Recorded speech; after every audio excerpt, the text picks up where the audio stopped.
गुरुर्देवो महेश्वरः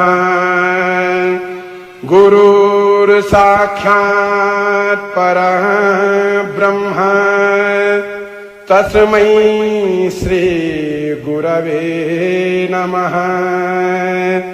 ध्यानमूलं गुरोर्मूर्ति पूजामूलं गुरोर्पदम् मन्त्रमूलं गुरोर्वाक्यम् मोक्षमूलं गुरुकृपा।